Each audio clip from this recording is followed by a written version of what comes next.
सुनसान रास्ता और चुड़ैल। अली और इसकी छोटी बहन सारा एक शादी से वापस आ रहे थे।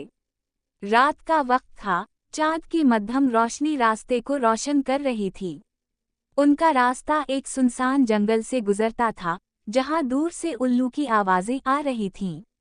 अली ने हंसते हुए कहा, डरने की कोई बात नहीं, बस जल्दी निकलते हैं। लेकिन सारा को कुछ अजीब सा महसूस हो रहा था। जंगल के बीच में आकर अचानक हवा तेज चलने लगी। पत्तों की सरसराहट में सारा ने एक सुर्ख आंखों वाली औरत को दरख्तों के पीछे खड़े देखा। इसका चेहरा धुंध में छुपा हुआ था, मगर इसकी लंबी उंगलियां और खौफनाक कहकहा हवा में गूंज रहा था।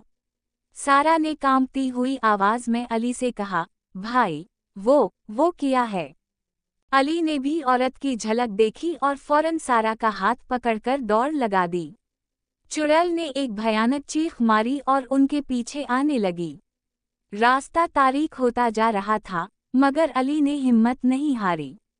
वो एक पुराने दरख्त के पीछे छप गए और सांसें रोके इंतजार करने लगे। चुड़ैल ने इधर उधर देखा और फिर अंधेरे में गायब हो गई। अली ने आहिस्ता से सारा को तसल्ली दी और दोनों ने जल्दी से रास्ता पार कर लिया। जैसे ही वो जंगल से बाहर निकले, दूर रोशनी नजर आने लगी। वो दोनों जल्दी जल्दी घर पहुंचे और दरवाज़ा बंद कर दिया। सारा अभी भी कांप रही थी, मगर अली ने हंसते हुए कहा, देखा, हम जीत गए। अगली बार हम दिन में ही सफ़र करेंगे। सारा ने भी मुस्कुरा कर कहा, हाँ, और अगर चुड़ैल फिर मिली तो उसे बताएंगे कि हम इससे ज़्यादा बहादुर हैं। अंधेरे और अकेले रास्तों से गुजरते वक्त एहतियात ज़रूरी होती है, मगर हिम्मत और हाजिर दिमागी से हर मुश्किल पर काबू पाया जा सकता है।